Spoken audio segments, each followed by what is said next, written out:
Welcome to the Mad Singers Management Podcast from madsingers.com, where entrepreneurs and business managers learn and share. If you like the show, don't forget to leave a review. Hello and welcome to this episode of the Mad Singers Management Podcast. Today I'm joined by Damian Thompson. Welcome to the show, Damian. Thanks, Mads. Good to be on. Excellent. Damian, everyone in the world is not aware of who you are yet. Would you mind sharing? Well, supposedly they're not. I would say most of the people in the world are not. My wife loves to say that I'm really famous in a very tiny corner of the internet. So, but outside of that tiny corner, I'm not well known. So my name is Damian Thompson. I scale sales. So I am the co-founder of a company called LeadFuse, which is a lead data software company. And I'm the founder and chief scale officer of a company called Salesability, which helps founders and small business owners scale their sales efforts past themselves. So generally, most service or software businesses, the founder is forced to do sales themselves at the beginning. I actually think that's a good thing. So you can figure out kind of how to build your sales, your messaging and all the rest of it. But then taking that big jump from founder-driven sales to actually team-driven sales is a bit scary for most people that are either creative or technical or don't really come from that sales and marketing background. So I help them figure out the best and least painful path to growing their business through building sales teams. That sounds like a lot of fun, and it definitely sounds like something that a lot of my audience is interested in and struggling with. So I'd say a lot of the guys sort of in my audience tend to be that there's a fair mix between e-commerce, a lot of SEO, a lot of agency type people, and they're definitely ones that are generally trying to scale sales and really struggling with it. So I'm sure it's hard. I think. It's hard. I think that. So I'll give my brief history and my medium story history, and then it'll kind of become clearer of like how I got where I am today. So I spent from kind of the mid 90s. So I started selling software in the mid 90s, and then for about 15 years worked at companies like Symantec and Trend Micro and McAfee, kind of an entrepreneur before we started calling it that. I travel around the world and set up sales teams in brand new countries for these big Fortune 500 companies. And so I learned how to be an enterprise salesperson. And, at the time, that's where most of the methodology was focused, the spin and the target account selling and those kind of things. And so, in 2010, when I kind of burned the suit and tie and tried to figure out this online thing, moved out to Asia and said, I'm going to build like this kind of outsourced sales business for other people because I love building sales teams. I spent 15 years learning how to build really good sales teams and loved it. And then couldn't quite figure out how to do that for the kind of the people I was hanging out with. I was hanging out with founders, right? I was hanging out with kind of small business owners, agency owners, things like that, people with, less than hundreds of staff. And so I couldn't really figure out how to do that. So what I was doing was I was creating done-for-you service agencies. So Linchpin was my first one, which was a content marketing agency. Then I had some lead gen. But I kept on building these service companies, not because I loved the service so much or because I was an expert in that service, but I was trying to grow it fast enough to build a sales team. That's what I wanted to do. And then, frankly, just recently, the last couple of years is when I realized that actually, there is a part of the market that I could help them build their sales teams. I can get the endorphin rush I love of building sales teams, all that experience I have, and then not have to kind of build like a company I don't want to build just in order to build a sales team. And so it's been kind of a great congruence, but it took a lot of pain and effort to get there because most sales advice is wrong because it's aimed at the wrong people. So right now, the noisiest part of sales and even sales hiring and sales management advice online is driven by the tech sector, right? And so the problem with the tech sector is the people that are loudest and have the most money to spend are the ones who are VC funded. So they throw money and people at problems. Well, and generally not the most salesy people either. Right. And so the problem is that we don't have the money to do that, right? Even if you're successful, you gotta, you're running an agency and you're doing $1 million a year, you can't spend 400, 500 grand to experiment with salespeople, right? I mean, you've got to get it right. And so there's this kind of gap. Or on the other end, it's all about kind of like retail or, the kind of consumer sales, real estate sales or car dealerships or whatever. And so there's this kind of gap in the middle for like B2B service providers or B2B software companies, which is generally where I focus on kind of B2B. But, and that's because, again, it's not that the advice is like incorrect for their audience. It's just their audience is very small, but they have the loudest voice. And so, you're a founder and you've had success. You've struggled through this. You figured out how to get your business to a couple $100,000 a year, but now you're finding you're spending all your time selling and you don't have enough time to be the CEO, right? To be the people leader. And you don't have enough time to do product development or market development or kind of focus on other things. And so generally the path of management of when you're the owner or founder of the business is you do everything at first. Then you start figuring out ways to kind of start offloading the actual doing of the task, right? So, and then you figure out ways to maybe offload kind of maybe some of the management of the doing the task, then maybe some of the marketing, and then sales is kind of last, which is actually probably right. And one of the biggest mistakes I see people make is they try to rush that step too fast because they say, hey, I want to get sales off my plate. I don't like this. I never considered myself a salesperson. I don't want to be a salesperson. I've been forced into this. So the sooner I can get out, the better. Which is a path to ruin, right? It's like when we hire people, and I make this mistake. I've done it multiple times now on the marketing side of I get to a thing and say, well, hey, I need to be doing 100 things. I'm only doing 2 of them well on the marketing side. Let me hire a talented marketer to come in and help me build the other 98 things. But it doesn't really work out that way, right? I mean, if that person was entrepreneurial, if that person was a builder, they'd be building their own thing, right? And so generally what happens is we try to force people into roles they're not going to be successful at, and then we're surprised when they don't have success. And I find that's the real key to management across the board, but especially in sales hiring, is that we have unrealistic expectations, but also we don't kind of set them up for success. We set them up to fail and then blame them for failing. And so it's about kind of being introspective when it's your business, when you're a senior manager or you're the founder or owner of the business, like all the mistakes are your mistakes, right? You have responsibility for everything, but it's just about kind of taking a step back and looking at what problems you're trying to solve. Have I figured out how to solve them on my own? Then maybe I'm ready to start thinking about hiring people to solve the problem as well. Yeah, it makes a ton of sense. And I heard rumors about a guy who once started hiring salespeople too early.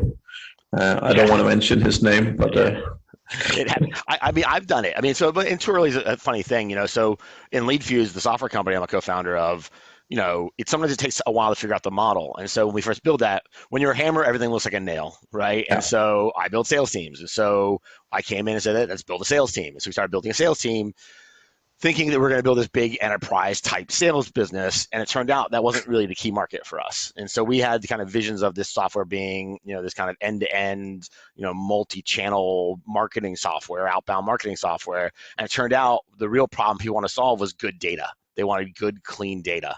And so when we started solving that problem, we realized, hey, the product we actually have doesn't need a big, meaty sales force to sell it, right? It needs education. The product needs to be good, needs, this kind of thing. And so, we just kind of modeled and tested a bunch of different sales platforms or, kind of sales models and number of scale and scope, but also pricing models, right? So we had to figure a lot of that stuff out. Then we figured all that stuff out. We realized, hey, that's actually not what we need. We can automate some of this. We can do the rest of it. So we don't have like a large sales team doing it. We don't drive people to demo calls and all that kind of traditional enterprise software stuff that, again, like I'd come from that. So everyone can make the mistakes. I think the key thing is minimizing the mistakes in the hiring process and then having a clear plan to measure them in the early days. Because I talk about this $100,000 mistake, which is you hire someone incorrectly, but then you keep them way too long. Yeah. And then it happens in sales a lot because you have oversized expectations about how long it's going to take. And then you realize it's going to take longer. Well, now you're 5-6 months in and you're still not where you want to be revenue wise, but you want to give them just one more chance. You give another quarter. Well, now you're way into this thing and forget even opportunity cost and all the rest of it. Just the actual cost of that person can get up to $100,000, right? And so, it's you really want to have a clearer plan of what you're looking for. And then for me, the big one is actually on the onboarding. It's having a clear plan for, are they successful at 30, 60, 90 days? And that's probably not revenue driven. It's probably activity driven. It's probably something else. But figuring out what those metrics are you can measure, and then finding out, look, there's really only two reasons that someone's not working out a role if you've done your job. And so I think the job of the leader is to say, look, my job is to give you all the tools and resources you need to be successful, to remove as many of the roadblocks as possible, and then to kind of give you the direction you need to go. It's your job to do the work, right? And then but if I haven't given you all those tools and resources, then it's on me. If I have given you all the tools and resources, then it's on you. And it's either because you're unwilling, which is a pretty easy decision if you're tracking it, right? Or it's because you're unable. And if you're unable, then it's my job to give you more tools and resources and training and the rest of it. But even then, sometimes people just aren't a good fit for certain roles, right? And so it's being able to say, look, giving you all the tools and resources, giving you the training you need for this. This is not working out. And then I think a big mistake we make in the small business is we try to put them somewhere else. Right? In big companies, we wouldn't do that. Or if we would, there'd probably be more roles for them to fit into. But you get in trouble there too. Like, hey, really like this person. They're trying hard, but they're just not a good fit for this sales role, this marketing role, or something else. Let's find something else for them to do in the organization. We usually can't afford that. If you're sub 50 employees, you probably don't have the bandwidth or the money to afford to put good people in roles, right? So it's hard because no one wants to go to someone and say, hey, look, sorry, you're not working here anymore, right? That's a difficult thing to do, even in the best of circumstances. But the best way to kind of guard yourself against that is to kind of take a little of the emotion out by having clear objectives of what you want to accomplish. Yeah, I'd say one thing that I definitely, like a lot of the people I coach, to what I see around salespeople is it's not just that they hire them too early, but from my point of view, at least, they hire them before they become really, really clear on what they offer, right? So they start a SEO agency or something, and what happens is they haven't really nailed down a niche. And what happens is, people often sort of flap around for a year or 2 or 3 before they kind of realize, oh, why we have this customer and this niche, maybe we should just focus on that, right? And that's when sales becomes so much easier, because when you're trying to sell everything to everyone, that's always really difficult, right? And I see 100%. Go ahead, sorry. Yeah, no, as a salesperson getting into a role like that, again, like exactly as you said, you're setting them up for failure, right? Because, Yeah, you have to know who you serve and how you serve them. And again, I think that it's easy to give advice. It's hard to take it sometimes. I've been talking about, niche until it hurts for a decade now. But then even in my business, when I kind of left the day-to-day of LeadFuse about 18 months ago, because we had the kind of sales automation all set up and started focusing on other things and got back into kind of consulting and coaching and consulting, I was like, great, I want to help founders of B2B service companies. That's still too broad a niche, right? And so then you can either say, great, I can niche down into, a target, like an even tinier vertical, or into like actually a part of that journey. And so it took me some trial and error, basically the end of 2018 and most of 2019, to figure out, really where I can do the most benefit to people is people that have kind of figured out that market, right? Figured out who they serve and how they serve them. And now what they need is the operations, the skill set, all of that to be able to go past founder-led sales. So it's really about, are you planning or do you want to hire a salesperson in the next 12 to 18 months? If you do, there's a lot of difference. Even if you're successful now, you're doing a couple $100,000 a year selling yourself, understand, even if you got a brand, even if you got a company, you're selling yourself. Like, so even though you can get away with things, the sales guy can't, as the CEO founder of a business, as an owner of the agency, because you've got the passion, the drive, the know-with-all, your market, all these things that just inherently they're not going to have. And when they sell, they can't sell you, they got to sell the company. And so that's a big gap that time. It's people, they sell themselves, not thinking they're selling a company, but really they're selling themselves. And they get pretty good at it, because that's, you get pretty good at selling yourself, but then not putting in the systems in place, not putting the operations in place, not understanding that, how to actually run a sales team, how to hire for sales success, that sort of thing. And so that's where I'm focusing now, is on people that are saying, hey, I want to actually, I know that I need to build a sales team, sooner rather than later. How do I get ready for this person to come on board, or people to come on board, to make sure they have success? Because the great thing about hiring salespeople is it should be the most highest ROI position you hire for, right? It should be, you hire for ideally. that. Ideally, I'm saying, I just say it should be, right? So, but it's not very often. But I mean, it should be at scale, right? It should be once you get it right. Now, it doesn't mean you can just throw salespeople. It doesn't mean, hey, I'm doing $1 million with one salesperson, I'll just hire 10 salespeople to do 10 million. The math doesn't quite work like that, right? There's still market size and opportunity and lead flow and a bunch of other things. But again, those are things people don't understand. And so now I can take my 20 plus years of doing this and kind of help entrepreneurs figure out and kind of help them not make fewer bad mistakes, I'd say. Right. So, and what is the sort of top 2-3 things that you actually do? Like when you start working with an entrepreneur who have sort of the basics figured out, like what are the top things that you actually work with them on? So I think the first thing is we want to figure out, so if we're talking about like hiring specific, so I think the starting point is you have to have a sales process that's repeatable and scalable. And so a lot of times they figure that out pretty well, say 80%. So it might be just that last 20%. But a lot of times it's tying that into operational tools. And so yes, like CRM and marketing automation tools come front of mind, and they're probably the most important. But more important than that, it's just like, hey, you can get by on doing this with a spreadsheet or no CRM, or a CRM you're barely using, but that's not using what those tools are actually meant to do. Like the CRM should be like kind of the sales brain. Like you shouldn't have to remember who to follow up with or who to call or the last time you contacted them. Like those things can be done better by software than they can by the human brain. And so do you have those processes SOP'd out? Do you have those playbooks in place so you can get past yourself? And that's a sticking point a lot of times because you've done it on your own and you say, hey, me stopping doing other work to document some of this stuff is a sticking point. But that's the kind of stuff you have to do if you're going to hire other people. And so it's making sure you've taken your internal process in your brain and put it down. And when I say this, I'm not a huge, crazy 100-page SOP guy.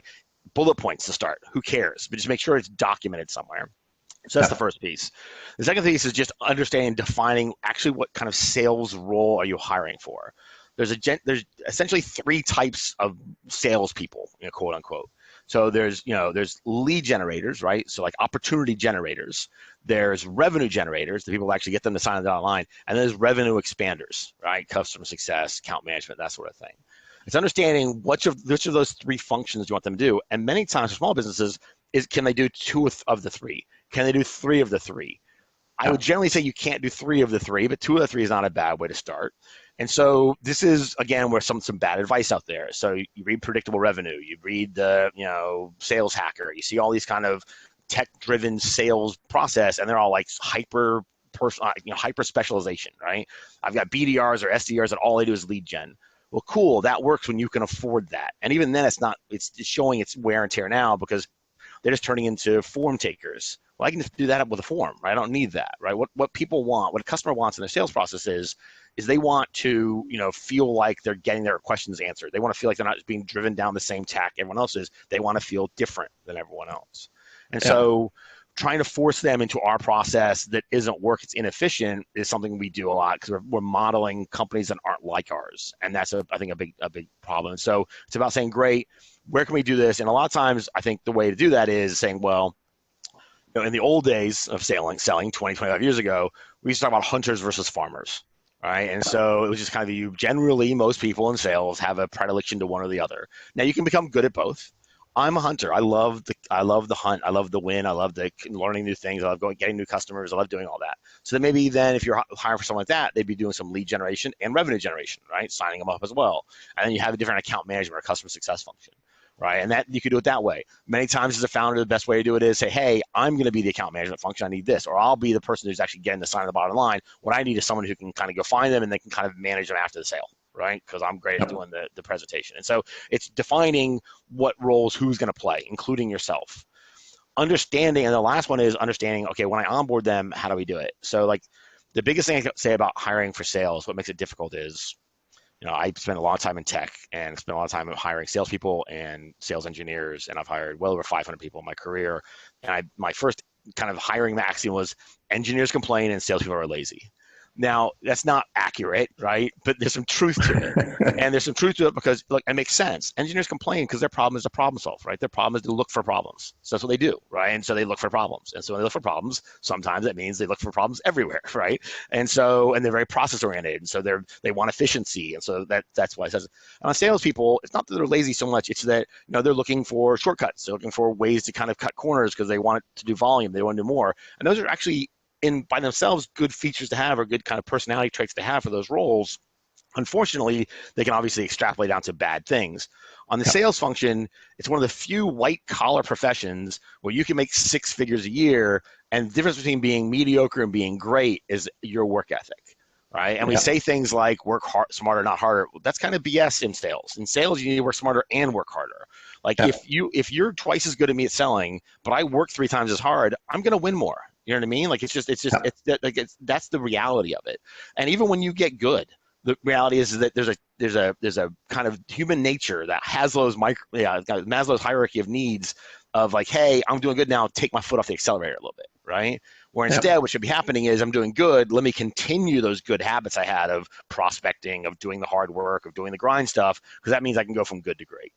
But it doesn't happen. It's not human nature. And so it's about you understanding that and understanding when you're doing that and doing it, but also hiring for it. It's really hard to hire for work ethic because how do you test that, right? I mean, you ask their references, well, they're only going to give you good referrals, right? And so anyone can be, especially if you're not a sales background, anyone can BS you for 3 or 4 interviews. And so you want to set up kind of tests during the recruiting process to see if they are actually a worker or not. And that literally asks them to do like little bits of work, right? Hey, here's some essay questions, right? Here's this, so more than just hey, let's get on a phone call and I'll go through my 20 standard interview questions. It's let me give you an assignment to do and see if you come back. And you'll find that people will wash themselves out. They just won't do the work. Now, they'll tell themselves a bunch of reasons why they won't do it. Oh, I won't do free work or whatever. But that's nonsense. If they want the job, like a salesperson that understands what's going on, that actually has the kind of mindset you want, understands that the job interview process is the biggest sale they're going to close for the next couple of years. All right. If they're going to make 100, 200 grand a year working for you, like if they close a deal, they work for you for 3 years. I mean, that's a $500,000 sales opportunity, right? So, I mean, like that's huge. That's bigger than anything they're going to sell for you. And so if they don't take that seriously, if they don't treat that with the kind of respect it deserves, that's a good sign they're probably not going to do the same for selling your product or service. Yeah. Yeah, and I would say from an interview standpoint, like the one thing I always have when I'm teaching people interviewing and so on is it's very much this aspect that, sales type people are very good at selling themselves. Right. And they're very good at selling themselves even into roles that they don't like and they're not good at. And it's actually one of the most it's one of the easiest. It is. And this is where the BDR, the BDR position came from, this whole idea of, every salesperson in the world will tell you during the interview process they love cold calling. Oh, I love prospecting. I love this. And they'll tell you, and you'll want to believe them. They don't love it. I'm really good at cold calling. It's hard. It's a grind. It's difficult, and so like it's no one, but again, you're right. Like they're selling you, they want the job. That's what they're trying to do. So you have to understand in that thing where when we get excited, we sell our company, and I talk about happy years. Like a lot of salespeople have happy years. A lot of founders have happy years, which means they hear the happy part of the sentence, not the bad part of the sentence, right? Yeah. So, hey, I love prospecting. I haven't done it in a long time, but I love it. When I used to do it all the time. Oh, great, he loves prospecting. No. What you should have heard was he hasn't done it in a long time. Right? Like that's the part that you should have heard, because that means there's a reason why he hasn't done it in a long time. It's probably because he doesn't like it, because it's hard, it's a grind or whatever, or he's going to come in expecting leads to be handed to him or whatever it happens to be. And so what you have to do is you have to put your kind of cynical hat on a little bit when you're recruiting. I think all recruiting, especially for sales, in that, prove it to me, show it to me, right? The same way I'd want you to kind of show me success stories or demos or, whatever it is in the buying process, it should be the same when you're hiring as well. Yeah, I mean, my philosophy is very clear. Like I always tell people, you should look for reasons not to hire someone instead of looking for reasons to hire them. Right. That's a great thing. I talk about that from a sales philosophy point of view. Like that's what your prospects are doing when you're trying to sell them something. They're looking for a reason to say no. Right? They're looking for a reason. They might not even know it. They might think they're looking for a reason to say yes. They might come looking to you to solve a problem, but they're not. They don't. Change is difficult. Change is hard, right? Your competitor's status quo when you're selling against somebody else. And so they're subconsciously looking for reasons to say no. And I agree. You should take that kind of prospective buyer mentality when you're recruiting of, look for those red flags, but then even the yellow flags, is that yellow red or is that yellow green, right? And so and if it is yellow, again, name it, right? So if there's an elephant in the room, let's give that elephant a name. Let's talk about it. So one of my favorite things I do on my initial interview is, I send out a list. So I do the first screening, then we send out a list of initial questions for the answer, and I'm looking for red flags there. Basically it's a mini discovery. It's like 9 questions, and like one question is like, hey, can you tell me about the best boss you've ever worked for and why? Hey, we've all had bad bosses. Can you tell me about a bad boss and why? And what I care about there is I just don't want them to give me a name of somebody. I don't want them to there's red flags there. Someone says, oh yeah, I work for Bob Dole and he was a horrible human being. And that is not a good sign, right? You shouldn't, the same way you don't want them talking shit about your competitors, right? So you don't want them doing about the same thing about their previous jobs. It's one of my favorite, exactly that question. Both of those questions I use. And basically the way I've worded it is to say, it's okay people saying, this was the worst boss I've ever had, but there's a very different approach. Like that, there's a big difference if you say this guy wasn't great because, this was how he treated people and this is why we didn't get the right result. But there's a big reason if the person takes responsibility from their performance, or if they're playing the blame game and blaming everyone else for their failures, right? So that's. And I think there's magic in doing them back to back too, because kind of again, like it's almost like they're tripwires, right? I'm trying to trip them up a little bit to see some truth. I've had a string of bad managers, but I've learned something from all of them. And one of the worst managers I ever had, actually, I taught a really good lesson from him, which was he would, when he get down to the final, like 3 or 4 candidates, he actually invited them out for lunch. This is back in the days before remote work, but he invited them for lunch. And at lunch, this was in Australia at the time, and the culture there was very European. So you might have a glass or two of wine at lunch, right? And so you do that because then you find like all the truth would come out, right? They'd lower the walls, they'd lower their barriers, and they'd really tell you about, why they left the company or why, their real feelings about their last boss and all of that. And in that kind, a lot of people that were strong candidates would show themselves to not be strong candidates. And so I think you can try to extrapolate that into our online world these days, which is I do through those questions. The other one I do then, so we go from that kind of initial questionnaire, filter out of there again, then I do a round of initial interviews. And the initial interview is essentially 15 minutes long. And what I'm looking at there is I'm looking to put them on the defensive a bit. I want to see how they react a little bit of pressure because I'm hiring for salespeople. So I just want to see how they do, right? And so on there, we'll get on. We'll do 2 or 3 minutes of getting to know you, and then I'll have already decided 2 or 3 questions from their questionnaire I want to talk about, right? And I want them to give me more information about. And I'll pick them knowing that no matter what they say, I'm going to kind of be, a little, counter, I'm going to take the counter view to theirs just to see how they deal with it. To see when I tell them, hey, I disagree with this and this is why, what do you think? To see, do they just grovel? Oh, yeah, you're right. Or is it like, well, here's why I said this. I understand what you're saying. That's what I want to hear, right? I want to see, are they trying to solve it? They're trying to understand my point of view, all the rest of it. Then the very last thing I do is I get to the bottom and say, well, hey, here's my yellow flag with you, X. Tell me why I'm right or why I'm wrong, right? And then let them do it. So again, like I make it a little more like a sales, process, right? So like instead of being, everything's great. Like, your prospects are not looking to give you their money. You've got to convince them. So this goes back to your point, which is a great point of, I'm looking to say no, tell me why I'm wrong, right? And so I'm giving them that opportunity. And that's just, some things I've learned over time just to kind of filter that specific position out. Right. Other positions, obviously, engineers, there's testing you can do and all kinds of things, but I still want to do the same thing, right? I want to see not just you have a track record of success, not just you have the bona fides on your resume, but can you actually handle the real world stuff, right? So, can you give me an example in programming? We've hired a lot of developers, can you give me an example of where they changed the type of programming language they're using and how that affected you, right? And they say, here's an example. And so it's about putting them in as close to real life situations as possible during the recruiting process to have a better understanding of how they're going to deal with it in the real world. Yeah, that makes a lot of sense. Perfect. And then the last thing I think is important is I think it's onboarding. So this is where I think most people get this wrong. And, I do think corporate gets a lot of things right. They get a lot of things wrong, but they get some things right. And one of the things they get right is this whole idea of onboarding, of bringing new employees on and kind of getting this stuff. We ease people into jobs, though, is the problem. And so I think that's another problem in sales where we know the activity is going to be important, the work ethic is important. We want to set the example from day one of what's required of them. And I think the best way to do that is to have a clear 30, 60, 90-day plan and for them to be a part of generating that plan. So that first week when you bring someone on, absolutely train them on the product and on the company values and all that kind of good stuff, right? But 100% also like do some role playing, let them shadow you on sales calls, review the highs and the lows of the job, make them build their 30, 60, 90-day plan of with the activity levels of what they're going to do, what they're going to focus on so they can actually do that. Then that becomes your roadmap for managing them for that first 90 days. Hey, you said we were going to do this in the first 30 days and we're only here. Why? Right?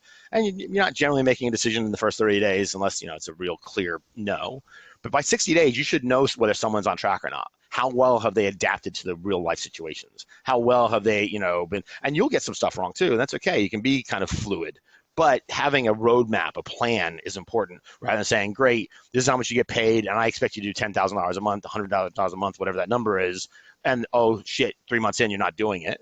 Okay, well, why?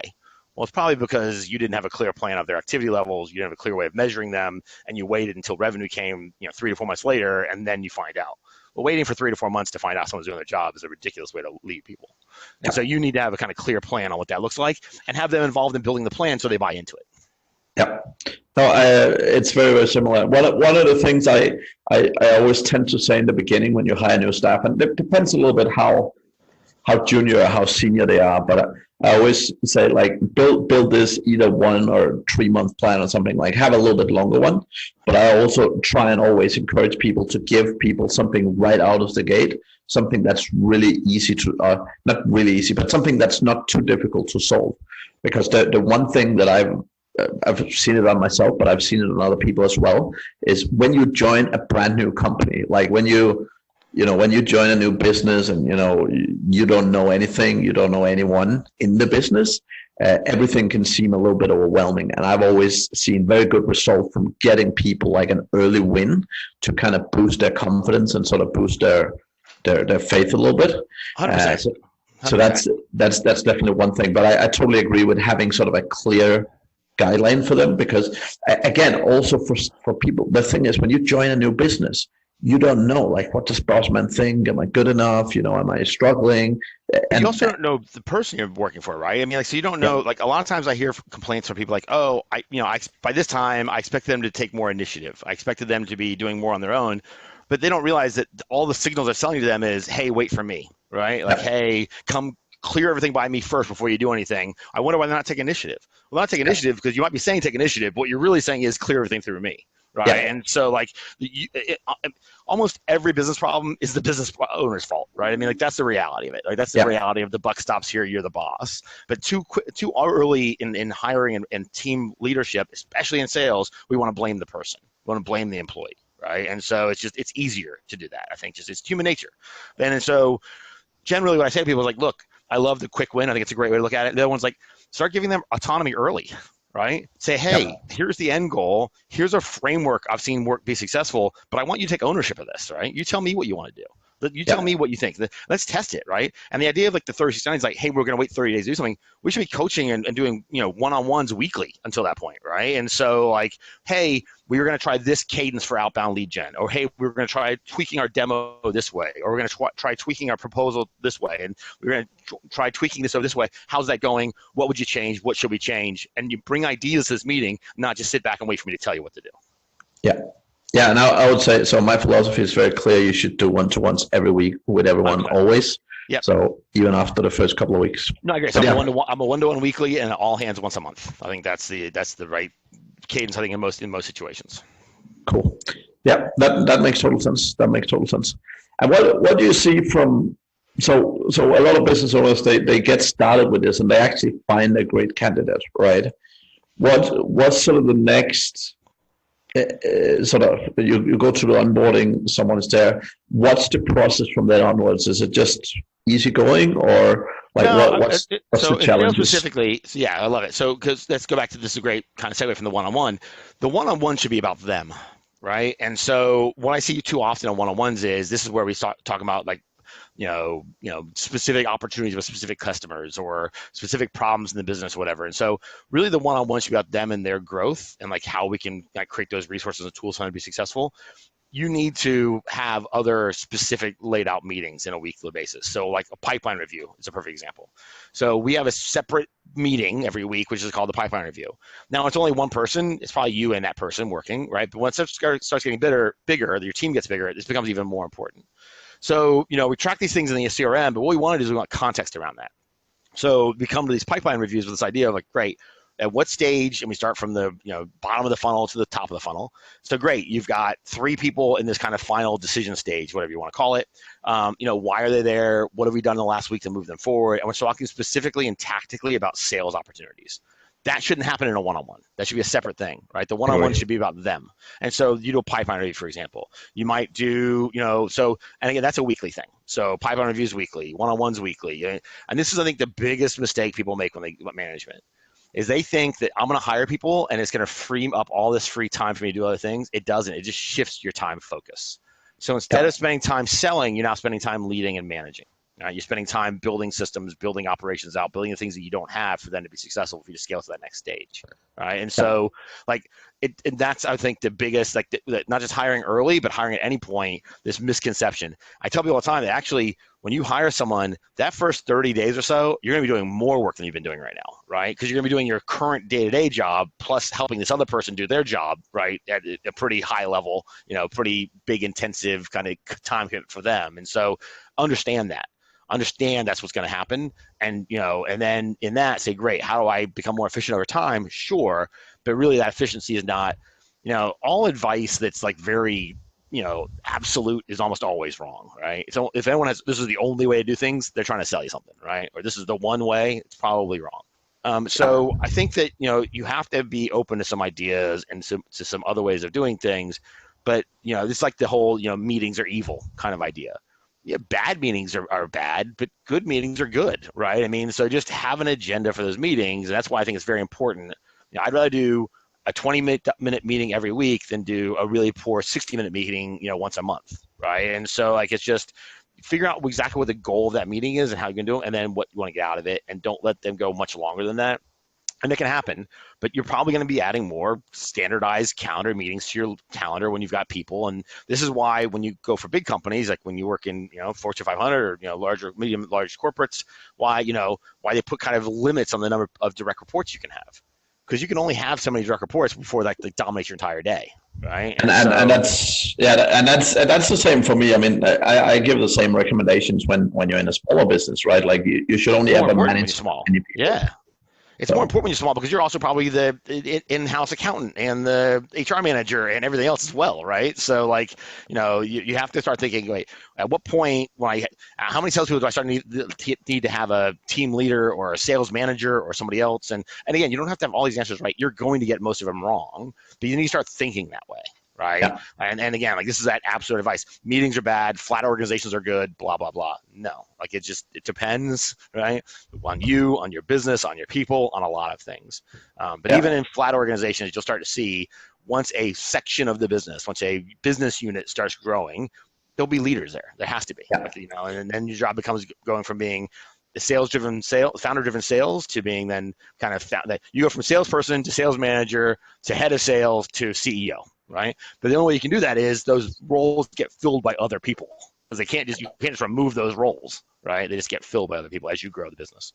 Totally. And I like the way I look at it from a management standpoint, right, is I in most situations, I tell people to start building sub teams as soon as possible, because one of the things that happens with a lot of entrepreneurs is, again, if you're trying to manage, 2 or 3 salespeople, a bunch of ops people, and a bunch of people everywhere, suddenly you have 10, 15 people reporting straight to you, and that doesn't work. One of the key things for me is that one of the most difficult things in a new business is training good managers. Now, both because there's not a ton of good management training out there, but also very much because it takes time. Like someone who isn't a natural manager, it takes time to train them. If people haven't done it before, they need time to adapt. And it's so much easier managing 1 or 2 people than it is suddenly having a team of 30 people, right? You're right. And it is a different skill set, right? You go from managing yourself to managing a person to managing a manager. And all of those take different skill sets, and they all take different focus, right? And so I also, the most powerful book, people ask me all the time, the best book I read. I read a book many years ago when I took my first management role in the 90s. It was called First Break All the Rules by Marcus Buckingham, who went on to write the Strengths Finder and other things he's much more famous for. But that First Break All the Rules was awesome. And the whole premise on this book is I think Gallup or someone took this poll of high performing business units, regardless of their industry, regardless of all these kind of things, and what they had in common. There's 10, 12 key traits.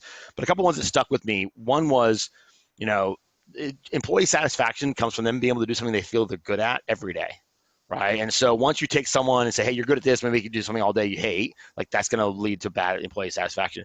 The other was, don't treat people the same, right? People aren't the same. So this was, during the 80s, 90s, aughts, when all of a sudden it became very much about participation, all these kind of things, and that's great. But the reality is people's personalities are different. Their temperaments are different. How you can talk to them is different.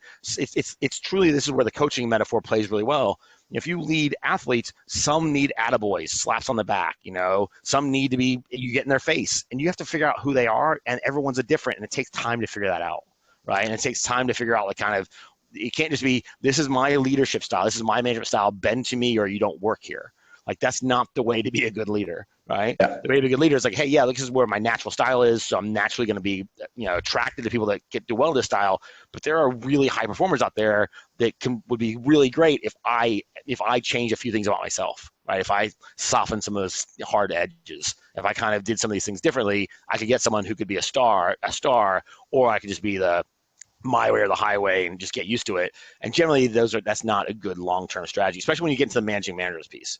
Because 100%. Because you'll jump, if you're that kind of person, you'll start minimizing your managers. You'll start jumping, let people come directly to you and not follow a chain of command, all those things that sound okay, but they're not. Like you're sending out these signals internally that I'm the only person that matters still, come to me for everything. And then you're pissed off that your managers aren't taking enough initiative. Yeah. Yeah. Honestly, I love it. You're the first person that I've ever mentioned my favorite book as their favorite. Oh, nice. I would say actually, I took away a lot of the same things as you. The one thing I took away that was the most important to me from that specific book was very specifically that, that there's people who naturally have some skill set that people identify with as being more natural managers. But the key thing is, no matter your personality, you can learn to manage very well.